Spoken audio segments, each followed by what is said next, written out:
Plus belle la vie en avance, ce qui vous attend dans l'épisode 455 du lundi 3 novembre 2025.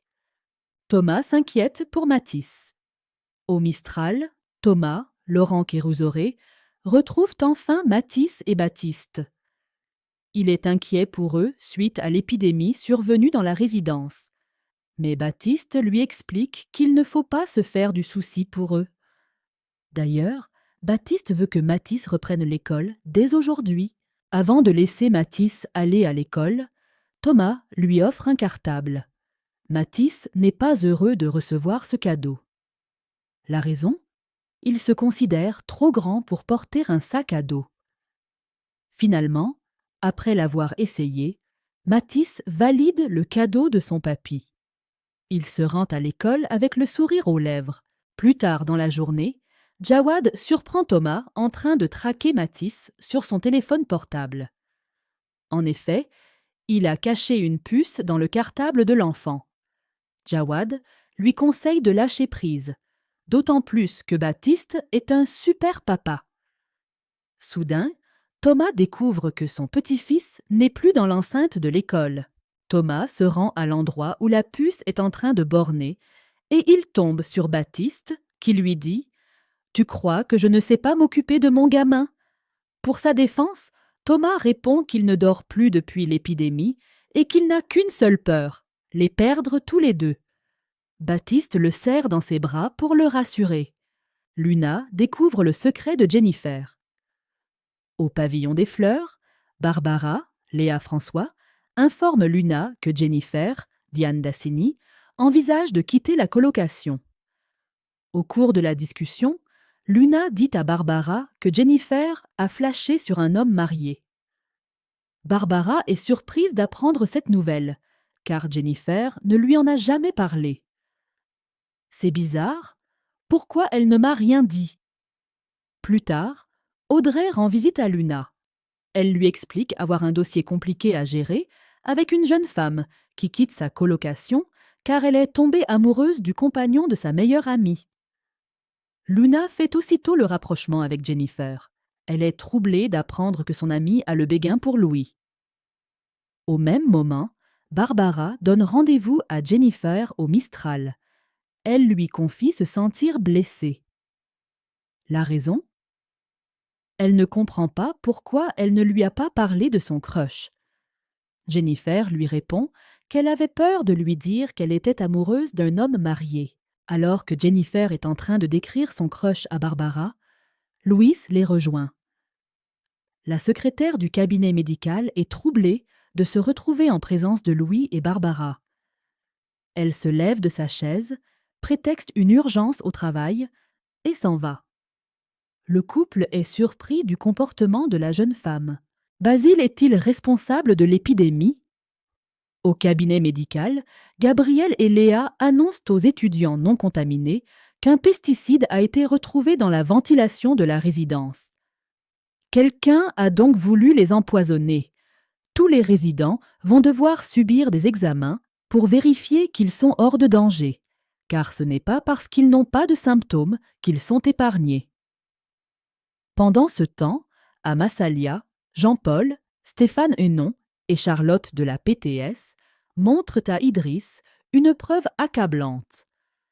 Un diffuseur de parfum a été retrouvé dans l'une des ventilations de la résidence. Charlotte alerte ses deux collègues.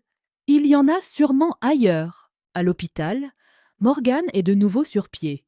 Elle se rend dans la chambre de Laura et Bahram lui confie que l'état de la jeune femme est plus inquiétant que les autres malades, car elle aurait été contaminée par ses draps. En effet, une substance toxique y serait imprégnée. Laura risque d'avoir des lésions cérébrales irréversibles. Au commissariat, Idriss et Jean-Paul informent Patrick que 4 diffuseurs de parfums ont été retrouvés dans les conduites d'aération des chambres.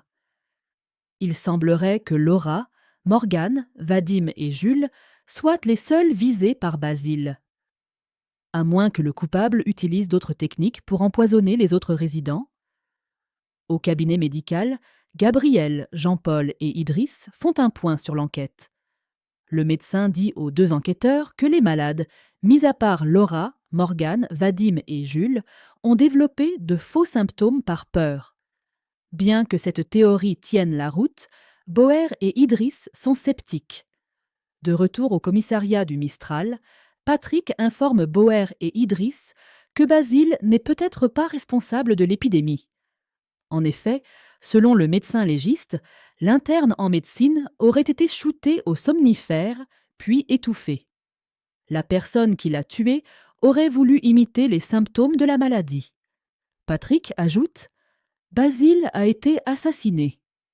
Jennifer amoureuse du compagnon de Barbara, le mensonge qui pourrait briser leur amitié. Jennifer prend ses distances, sans rien dire à Barbara. Une décision qui pourrait avoir de lourdes conséquences dans Plus belle la vie. Encore plus belle. Depuis quelques épisodes de Plus belle la vie, encore plus belle, un malaise s'installe entre Jennifer, Diane Dassini et Louis, Guillaume Faure. Ce qui n'était au départ qu'un flirt à peine perceptible semble se transformer en un vrai dilemme moral pour l'assistante médicale, qui ne cache plus son trouble dès que Louis est dans les parages. Tout commence alors que Barbara, Léa François, s'absente temporairement pour rendre visite à son père, victime d'un second AVC. Pendant cette période, Jennifer et Louis passent beaucoup de temps ensemble. Louis va même jusqu'à lui apprendre à crocheter une serrure, un moment d'intimité inattendu qui laisse la jeune femme visiblement bouleversée. Un geste anodin qui en dit long. À son retour, Barbara retrouve un Louis tout sourire, désireux de lui faire plaisir. Mais lorsque Jennifer l'aide à retirer l'étiquette d'une chemise qu'il souhaite porter pour sa compagne, le simple frôlement de sa peau provoque chez elle une réaction immédiate. Les émotions refoulées de Jennifer remontent à la surface et le malaise devient palpable. Déchirée entre ses sentiments naissants et sa loyauté envers Barbara, Jennifer prend une décision radicale. Elle va déménager pour couper court à cette proximité, une confidence qui pourrait tout faire basculer. Mais avant de partir, Jennifer se confie à Luna, Anne Dessy. Dans un extrait dévoilé par TF1, on découvre une Jennifer rêveuse, les yeux brillants alors qu'elle décrit son coup de cœur. Une description qui fait écho à Louis, jusqu'à ce qu'elle croise justement son regard et change de discours, inventant un homme totalement différent. Ce mensonge instinctif trahit un tiraillement profond. D'autant que Barbara, en apprenant la nouvelle par une tierce personne, se sent trahie. Elle aurait voulu être au courant, même si c'était difficile à entendre. Une amitié en péril? L'amitié entre Jennifer et Barbara survivra-t-elle à ce non-dit? Jennifer saura-t-elle tourner la page et garder ses distances avec Louis? Ou bien, le cœur finira-t-il par parler plus fort que la raison? Les prochains épisodes de Plus belle la vie, encore plus belle, promettent d'explorer les conséquences de ce triangle émotionnel dans un feuilleton qui ne cesse de surprendre.